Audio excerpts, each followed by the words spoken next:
सबको माफ करते हुए और सबसे माफी मांगते हुए उठ जाओ। ठीक है।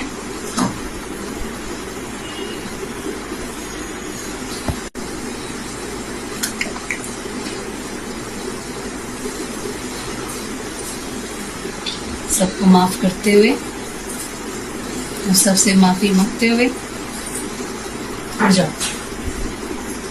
ठीक है।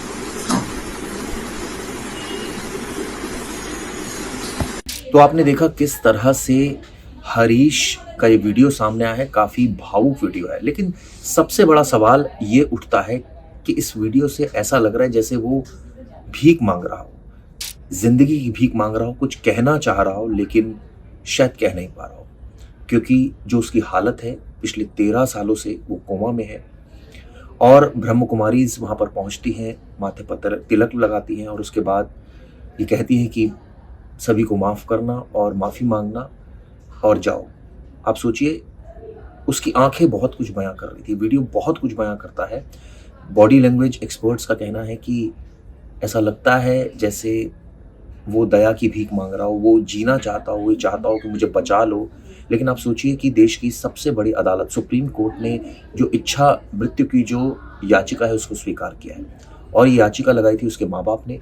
और उसके बाद सुप्रीम कोर्ट का यह अहम फैसला आया, जिसके बाद ये कहा जा सकता है कि एम्स में शिफ्ट कर दिया गया है हरीश को, और अब उसका इलाज उसको देना बंद कर दिया है। यानी धीरे धीरे अब तमाम चीज़ें हटा ली जाएंगी। जैसे मैंने आपको एक वीडियो में बताया था किस तरह से ये पूरा प्रोसेस होता है, जिसमें जो वेंटिलेटर है उससे हटाया जाता है, इसके अलावा फूड पाइप जो है वो हटाया जाता है। उसके बाद धीरे धीरे जब पेन होना शुरू होता है बॉडी में तो दवा दी जाती है ताकि पेन ना हो। यानी मौत दी जाएगी लेकिन कम से कम दर्द हो, ऐसा सुनिश्चित किया जाएगा। सुप्रीम कोर्ट ने भी कहा था कि डिग्निटी के साथ मौत दी जाए, ऐसे ना हो कि वो तड़प तड़प के मरे। लेकिन आप ये वीडियो देखिए, मुझे तो ये वीडियो देखकर ही ऐसा लग रहा है कि शायद वो तड़प रहा है और वो कुछ कहने की कोशिश कर रहा है। ये वीडियो बहुत कुछ बयां कर रहा है। हालांकि परिवार ने खुद चाहा कि इस तरह से जीने का कोई मतलब नहीं है, वो डेली मर रहे हैं। खुद सुप्रीम कोर्ट ने भी कहा कि ये चिंता जो है वो चिता के समान है, और ठीक ऐसा ही लग रहा है कि परिवार पर दुखों का पहाड़ टूटा है। जाते जाते इस वीडियो के साथ छोड़ता जा रहा हूँ और आपको वो प्रोसेस भी बताता हूँ जो इसके साथ अडॉप्ट किया गया, यानी किस तरह से मौत दी जाएगी। अब किसी भी वक्त हरीश की मौत हो सकती है, ये कहा जाए तो कुछ गलत नहीं होगा, क्योंकि धीरे धीरे जो वेंटिलेटर है वो हट गया है। इसके अलावा फूड पाइप हटेगी। इसके अलावा जब बॉडी में रिएक्शंस शुरू होंगे उस चीज़ के, क्योंकि अभी तक वो सारा जो उसका सपोर्ट था, जो ऑर्गन्स थे वो वेंटिलेटर के थ्रू चल रहे थे, खाना उसको फूड पाइप के थ्रू दिया जा रहा था, ऑक्सीजन मास्क लगे हुए थे। तो ये तमाम चीज़ें जब धीरे धीरे हटाई जाएंगी तो साफ है कि हरीश की मौत हो जाएगी। लेकिन ये कब होगी, कितने समय में होगी, ये अभी नहीं कहा जा सकता, लेकिन ये काउंटडाउन शुरू हो चुका है। हरीश 13 सालों से डेथ बेड पर था और कल सुप्रीम कोर्ट का ऐतिहासिक फैसला है, जिसमें हमने देखा किस तरह से सुप्रीम कोर्ट ने उनके पिता की याचिका को मंजूर कर लिया, जिसमें उनके पिता ने दरख्वास्त की थी कोर्ट से कि इस मामले में इच्छा मृत्यु की जो उनकी याचिका है उसको मंजूर किया जाए, और इसको कोर्ट ने मान लिया। बहुत बड़ा फैसला है।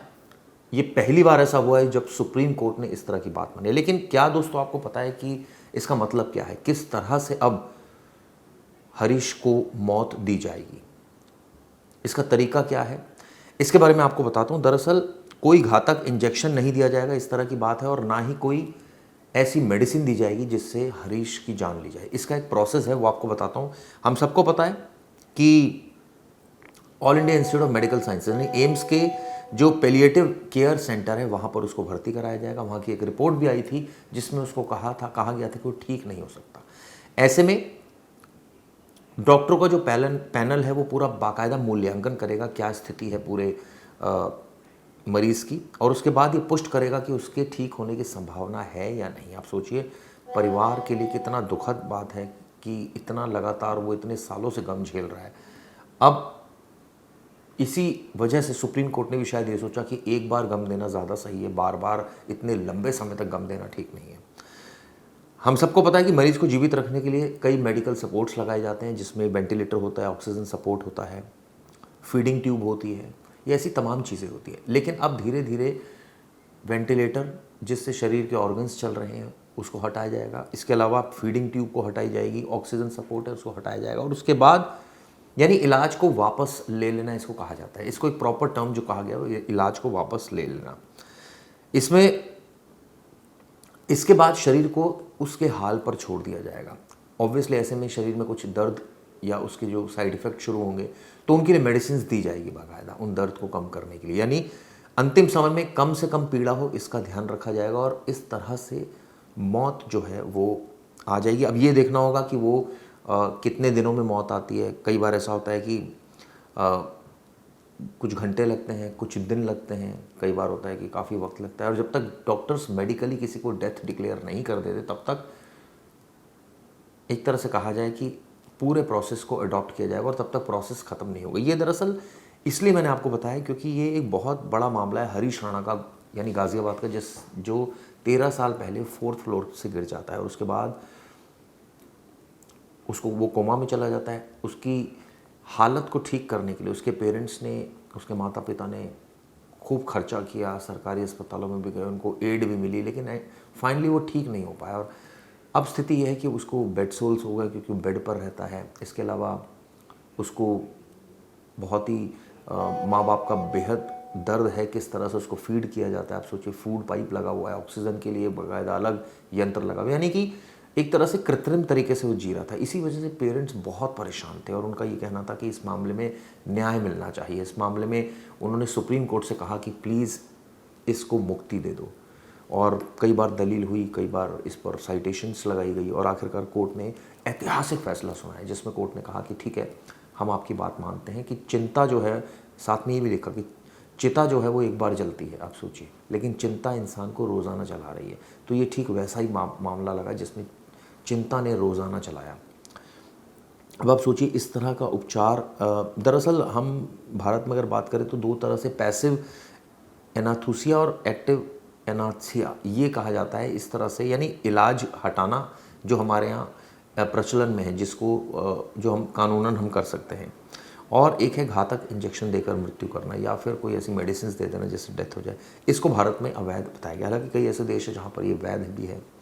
अब सवाल ये उठता है कि जब ये सारी चीज़ें हो जाएंगी तो ये किस दिन ये प्रक्रिया शुरू होगी, कब डेथ होगी, कब डिक्लेयर होगा, क्योंकि 4 हफ्तों के अंदर रिपोर्ट देनी है सुप्रीम कोर्ट को। तो ये माना जा सकता है कि एम्स के जो मैंने आपको बताया शुरुआत में जो सेंटर है, यानी पेलिएटिव सेंटर जो है, वहाँ पर रखा जाएगा पेशेंट को, और वहाँ पर इस तरह से इलाज घटाने की प्रक्रिया शुरू होगी। क्योंकि हमने देखा वो घर पर था काफ़ी वक्त तक हरीश, और वो बहुत परेशानी में उसका परिवार है, और इसी वजह से उसने दरख्वास्त लगाई थी।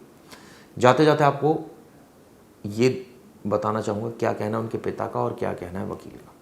हमारी जो मैडम थी उनके मन में संकल्प उठा आज से 4 साल पहले कि आप प्रधानमंत्री को कहो या राष्ट्रपति को कहो। मैंने कहा भाई ऐसे हो नहीं सकता है, परंतु चलो जैसे भी हमने फिर अपने जो भी है, हमारी मैं एक संस्था से जुड़ा हूँ ब्रह्मा कुमारी से, दीदी को बताया, दीदी ने एक वकील को भेजा, मनीष जैन उनका नाम है, तो हाई कोर्ट तक गए, परंतु वो गलत, चलो जो भी था अच्छा हुआ। उसके बाद हम सुप्रीम कोर्ट में किया, सुप्रीम कोर्ट से भी हम सरकारी न्यायाधीशों का, सर्वोच्च अदालत के जो भी न्यायाधीश रहे उनका हम कोटि कोटि धन्यवाद करते हैं। उन्होंने स्टेट गवर्नमेंट को अच्छे ऑर्डर दिए, परंतु ऑर्डर आदेश तो पारित सर्वोच्च न्यायालय से हो जाते हैं, परंतु जब व्यवहारिक रूप में आते हैं तो उन आदेशों का पालन ठीक ढंग से नहीं किया जाता है। चलो जो भी है, हम धन्यवाद करते हैं उन अभिवक्ताओं का भी, उन मुख्य चिकित्सकों का भी, उप चिकित्सकों का भी सहयोग मिला हमें, परंतु हम सेटिस्फाइड। हम दोनों बूढ़े हो रहे हैं, 63 साल मेरी उम्र हो रही है, 60 के लगभग उसकी हो रही है। न्यायाधीश ने तो बोर्ड बिठाए, यहाँ के सीएमओ आए, गाजियाबाद के आए, नोएडा के आए, मेरठ के आए, परंतु हमने बोले नहीं जी एम्स का बोर्ड बिठाओ। उन्होंने हमारे लिए एम्स का भी बोर्ड, एम्स की रिपोर्ट ली, एम्स में लड़के को ले जाया गया, उन्होंने चेक किया, उसके बाद उन्होंने ब्रेन डेड उसका डिक्लेयर किया। उसके बाद हमें 13 जनवरी को न्यायाधीश ने अपने सामने हमें बुलाया, तो गोपनीय मीटिंग हुई हमारी। बहुत अच्छे न्यायाधीश हैं, मैं कहता हूँ ये मुख्य न्यायाधीश बने, अभी बन जाएंगे और जिस हिसाब से, क्योंकि ये मेरा अपने लड़के का मामला नहीं है, ऐसे इस भारत देश में पता नहीं कितने लड़के पड़े हैं।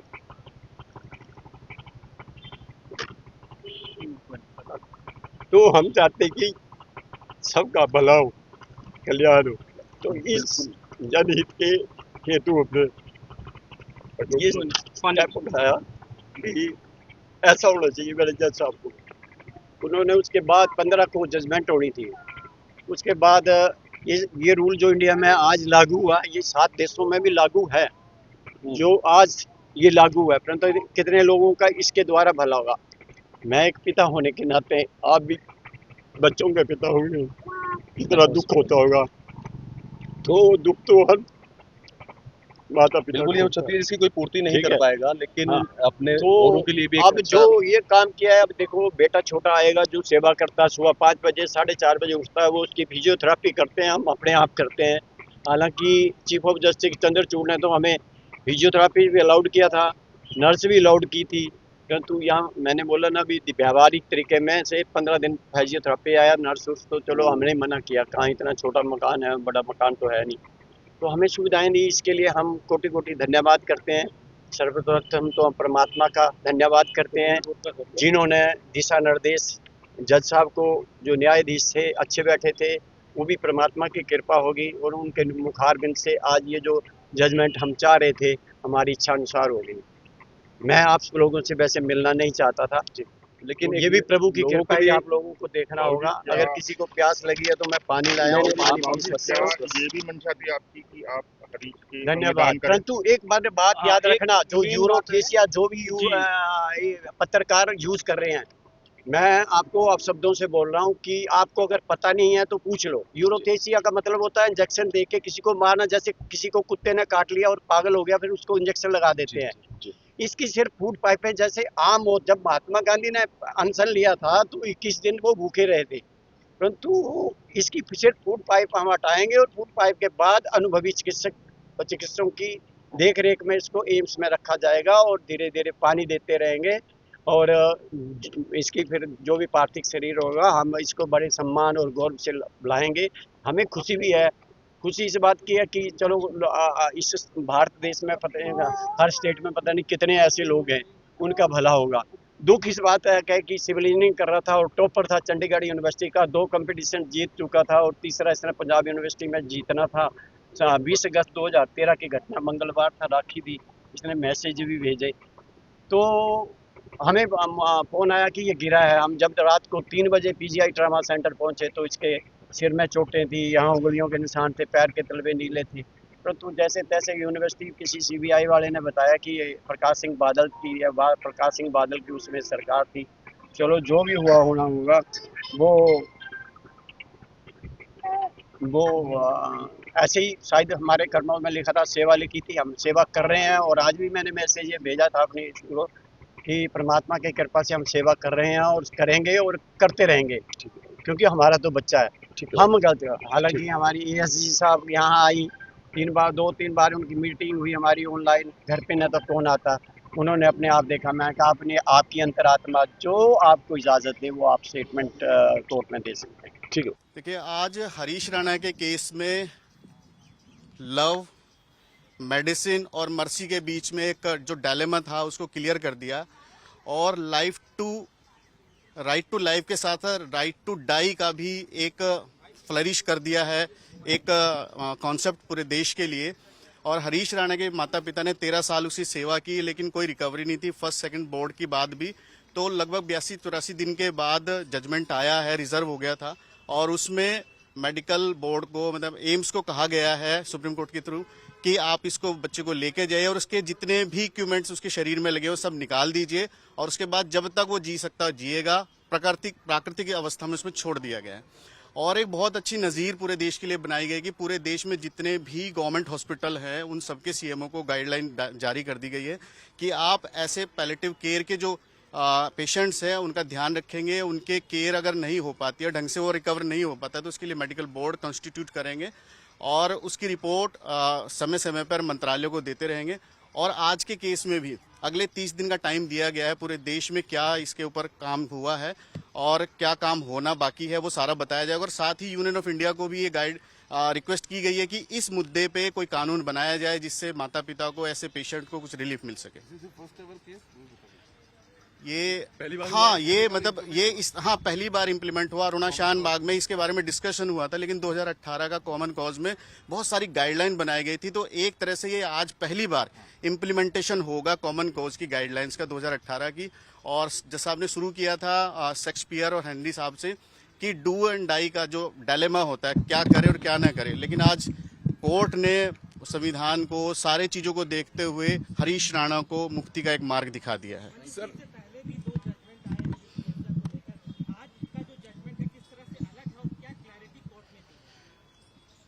जजमेंट अलग नहीं है, ये साइमल्टेनियसली स्टेप बाय स्टेप हुआ है। पहले अरुणा शान बाग में डिस्कस हुआ था, उसके बाद कॉमन कॉज में और अच्छे से डिस्कस हुआ था, और आज और भी ज्यादा स्टेप बाय स्टेप डिस्कस हो गया है। और ऐसे पेशेंट जिनकी रिकवरी का कोई स्कोप ना हो, उनको इतने लंबे टाइम तक नहीं रखा जाना चाहिए।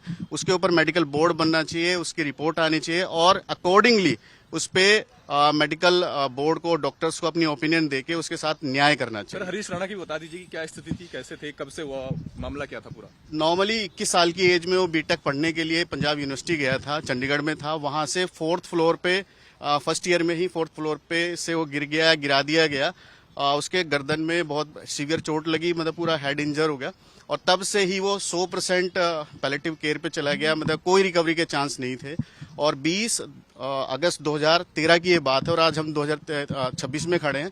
13 साल की लगातार मेहनत से सारी तरह की जितनी भी एडवांस चीजें अवेलेबल है मेडिकल साइंस की, सारी यूज की गई, लेकिन कोई भी रिलीफ नहीं मिला। तब हम सुप्रीम कोर्ट आए। इससे पहले हम हाई कोर्ट गए थे, हाई कोर्ट ने रिजेक्ट किया। उसके बाद सुप्रीम कोर्ट आया, उसके बाद भी सुप्रीम कोर्ट से भी एक रिलीफ मिली थी। अब 3rd स्टेप में हम एमए में आए थे मिसलेनियस एप्लीकेशन लेके, और जिसे अलाउ कर दिया गया। देखिए, सबसे ज्यादा होती है अपने बच्चों के लिए माँ बाप को कि उसकी केयर हो जाए। मेडिकली वो नहीं सेटल हो पा रहा था, ना ही रिकवरी हो रही थी। 13 साल से सिर्फ सेवा सेवा सेवा और कुछ भी नहीं, कोई सिंगल रिएक्शन नहीं। और एक माता पिता के लिए सामने उसका बच्चा जिंदा लाश बन के रहे, उससे बड़ी विपदा कुछ नहीं हो सकती एक माँ बाप के लिए। तो कोर्ट ने परिवार वालों की बड़ी, हाँ, परिवार वालों की बहुत धैर्य की तारीफ करी, इतनी ज्यादा करी, और बनता भी है। इतना सेवा आज के टाइम में, इतनी सेवा करना, ये अपने आप में बहुत आउटस्टैंडिंग बात है। तो वो करी है, तो कोर्ट ने भी उसे अप्रिशिएट किया, और पूरा देश अप्रिशिएट कर रहा है।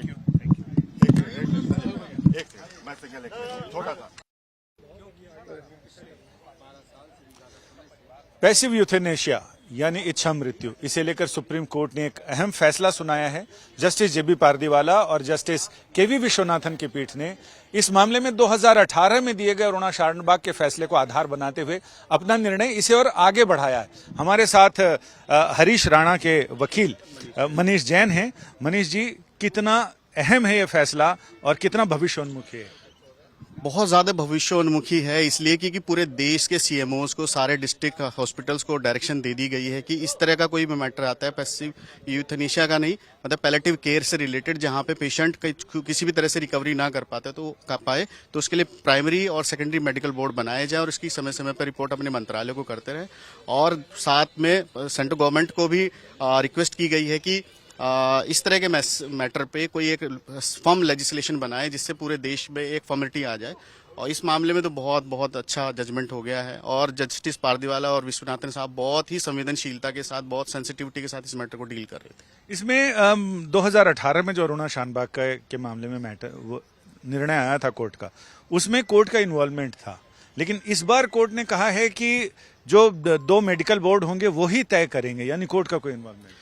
देखिए, अरुणा शान बाग का मैटर बहुत पुराना है। 2018 में कॉमन कॉज की जो PIL थी उस पर डिस्कशन हुआ था, और अब फाइनली एक फ्रेश केस के साथ ये डिस्कशन हुआ, और उसमें सारी चीजें अभी वापस से डिस्कस हुई है, क्या एक्टिव है क्या पैसिव है, क्योंकि डिटेल ऑर्डर प्रोनाउंस वो बाद में मिलेगा। अभी तो जो उसका ऑपरेटिव पार्ट है वो हमारे साथ डिस्कस किया गया कोर्ट में, तो बस इतना ही सबको पता है। थोड़ी देर में, घंटे 2 घंटे में हमारे पास पूरी डिटेल आ जाएगी क्या क्या डिस्कशन हुआ है एक्चुअली। तो इसमें एक चीज और की एक्टिव यूथेनेशिया और पैसिव यूथेनेशिया, तो हमारे दर्शकों के लिए आप बता दें कि दोनों में फर्क क्या है? एक्टिव में मतलब आप किसी को जैसे पॉइजन का इंजेक्शन लगा देते हो, और पैसिव में मतलब आप उसको ऐसी सिचुएशन में ले आते हो जो नेचुरल होती है, बस इतना से ही फर्क है, और कुछ ज्यादा। 21 साल का एक युवा अब 33 साल का हो गया है, लेकिन 12 साल से ज्यादा पहले जो घटना हुई थी, जिसमें पंजाब टेक्निकल यूनिवर्सिटी में वो बीटेक करते हुए छत से गिर गया था, तब से अब तक की स्थिति क्या रही, माता पिता किन स्थितियों से गुजरे? आप तो वकील हैं। वो वकील भी हूँ, मैं उनके घर भी गया हूँ, मैं बच्चे से मिलके भी आया था, सारी चीज़ें मैंने देखी हैं। और जब मैं पहली बार देख के आया था तो जैसे करुणा किसी के भी मन में जाग जाती है, ऐसे सिचुएशन मैंने देखा है वो। और एक उसमें मैंने बहुत अच्छी जो चीज़ नोट करी कि वो ना एक मेडिटेशन से, ब्रह्मकुमारी से जुड़े हुए हैं, तो वो हर चीज़ में ग्रेटिट्यूड देखते थे। हर बात में कोर्ट आए, मीडिया से मिले, मुझसे मिले, कुछ भी हुआ सब में ग्रेटिट्यूड, और उसी ग्रेटिट्यूड का परिणाम है कि आज ये बहुत अच्छा जजमेंट आ गया है। ऐसी स्थिति आ गई कि माता पिता को खुद ही कहना पड़ा कि वो देखिए खुद ही 52 साल के थे और सेवा करते करते वो बूढ़े हो गए, उनकी शक्लों से लगने लग गया कि बूढ़े हो गया। तो बूढ़े माँ बाप को डर हो जाता है कि हमारे बात कौन देखेगा, इसलिए अपने ही सामने उन्होंने ये कोशिश करी है। कोर्ट ने इस पूरे मामले को एक मतलब कहें तो कानूनी से ज्यादा इमोशनल, साहित्यिक टच भी दिया और ये बताया कि क्यों ये जजमेंट इतना महत्वपूर्ण है। तो होमर से शुरू किया, हेनरी से शुरू किया और फिर शेक्सपियर पे आए। फिर जस्टिस विश्वनाथन ने इसमें संस्कृत का एक श्लोक बताया कि चिंता जीवित को जलाती है, चिता मरे को जलाती है। तो क्योंकि जीवन बहुत पोएटिक है, जीवन ये कानून से बहुत ऊपर है, जीवन मेडिकल से बहुत ऊपर है। जीवन तो बस जीवन है और जीवन को किसी भी परिभाषा में आप सेट नहीं कर पाओगे, लेकिन हाँ उसके लिए बातें कर सकते हो। वही ऑनरेबल सुप्रीम कोर्ट ने भी करी है। आपका बहुत बहुत शुक्रिया। यानी सुप्रीम कोर्ट ने जब इस मामले में फैसला सुनाया तो जस्टिस पारदीवाला ने अपने निर्णय सुनाने की शुरुआत हेनरी से की, जिसमें उन्होंने कहा कि वो दार्शनिक जिन्होंने कहा कि जीवन ईश्वर देता है तो हमें उसे स्वीकार करना चाहिए।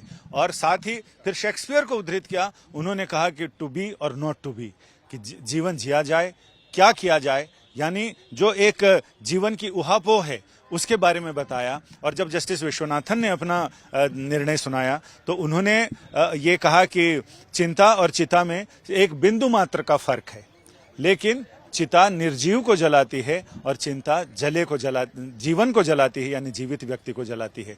तो ये निर्णय अपने आप में ये बताता है कि जब जीने की आस बिल्कुल खत्म हो जाए तो जीवन जीने का अधिकार जो संविधान देता है, गरिमापूर्ण जीवन जीने का अधिकार, तो वही संविधान जिसकी व्याख्या सुप्रीम कोर्ट ने की और एक बार फिर ये कहा कि ये संविधान गरिमापूर्ण जीवन जीने का अधिकार देता है तो गरिमा से मृत्यु का अधिकार भी देता है, यानी मृत्यु भी हो तो गरिमा के साथ।